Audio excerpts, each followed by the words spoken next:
யார்? இந்த இயேசு. இயேசு யார் அப்படின்றத நாம ஒவ்வொரு வாரமா சிந்திச்சுக்கிட்டே வரோம். இந்த வாரம் நாம பார்க்க போறது, அவர் மரணத்தை ஜெயித்து உயிர்த்தெழுந்த ஆண்டவர். மரணத்தை ஜெயித்தவர் இயேசு. போன வெள்ளிக்கிழமை நம்ம பார்த்தோம், ஆண்டவராகிய இயேசு கிறிஸ்துவ யாரையும் வைத்திராத ஒரு கல்லறையில அடக்கம் பண்ணிட்டு வராங்க. 3ஆம் நாள் காலையில பெண்கள் எல்லாம் அவங்க யூத முறைமையின்படி கல்லறைக்கு போறாங்க. கல்லறைக்கு போகும்போது யார் இந்த கல்லை பரட்டுவா, பெரிய கல்லு கல்லறை முன்னாடி இருக்குமேன்னு அவங்க பேசிட்டு போகும்போது கல்லறை கிட்ட போய் பார்த்தா கல்லறை திறந்திருக்கும். உள்ள வச்சிருந்த இயேசு கிறிஸ்துவனுடைய சரீரம் அங்க இருக்காது. ஒரு தேவதூதன் அங்க உட்கார்ந்துட்டு சொல்லுவாரு, சிலுவையில அறையப்பட்ட கிறிஸ்துவையா தேடுகிறீர்கள்? அவர் இங்க இல்ல, அவர் உயிர்த்தெழுந்தார். அவர் சொன்ன மாதிரியே கலிலேயாவுக்கு போயிருக்கிறாரு அப்படின்னு அந்த தேவதூதன் சொல்லுவார்.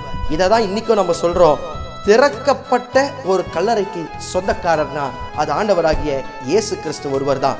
இன்றளவும் ஆண்டவராகிய இயேசுவனுடைய கல்லறை திறக்கப்பட்டு இருக்கிறது.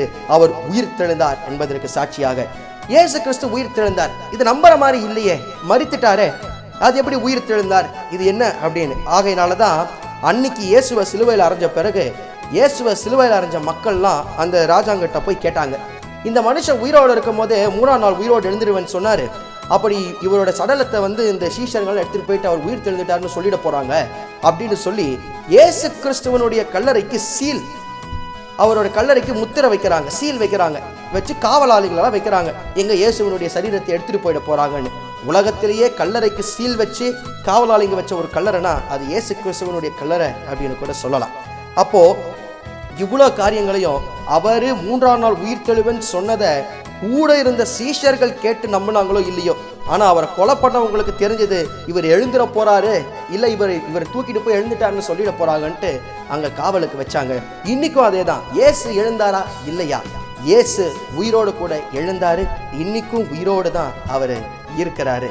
அப்போ இயேசு கிறிஸ்து உயிரோடு எழுந்த உடனே அவர் பரலோகத்துக்கு ஏறி போல. ஏகப்பட்ட 500க்கும் மேலானவருக்கு இயேசு கிறிஸ்து காட்சி கொடுத்தாருன்னு வேதத்துல நம்ம பார்க்கிறோம். சீஷருங்க அவங்க வீட்டை பூட்டிக்கிட்டு உள்ள இருக்கும் பொழுது வீட்டுக்கு நடுவில் தோன்றி உங்களுக்கு சமாதானம்னு காட்சி கொடுத்தவர் தான் இயேசு கிறிஸ்து. எம்மாவூர் சீடர்களுக்கு அவர் காட்சி கொடுத்தார். மரித்த கிறிஸ்து தான் உயிர் தெழுந்த உடனே எல்லாருக்கும் போய் காட்சி கொடுத்து தான் மீண்டும் பரலோகத்திற்கு ஏறி சென்றார். இன்னைக்கு நம்மளுடைய வாழ்க்கையிலும் வருஷம் ஈஸ்டரை கொண்டாடிட்டு வரோம். இந்த வருஷம் நம்ம எப்படி கொண்டாடுறோம்? நமக்குள்ள மாற்றங்கள் காணப்படுதா? நாம அவருக்குள்ள புது சிருஷ்டியா பிறக்கிறோமா அப்படின்றத இந்த ஈஸ்டர் தினத்துல நாம சிந்தித்து பார்ப்போம். உங்கள் அனைவருக்கும் ஈஸ்டர் தின நல்வாழ்த்துக்கள்.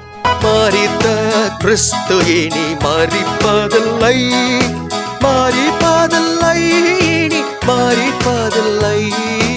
யூத ராஜசிங்கம் உயிர்த்தெழுந்தார்.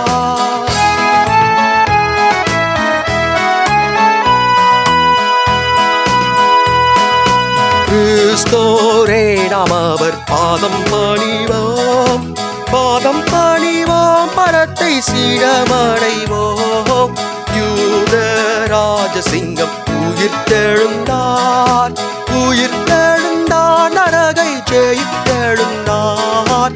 யூத ராஜசிங்கம் உயிர்த்தெழுந்தார், யூத ராஜசிங்கம் உயிர்த்தெழுந்தார், யூத ராஜசிங்கம் உயிர்த்தெழுந்தார்.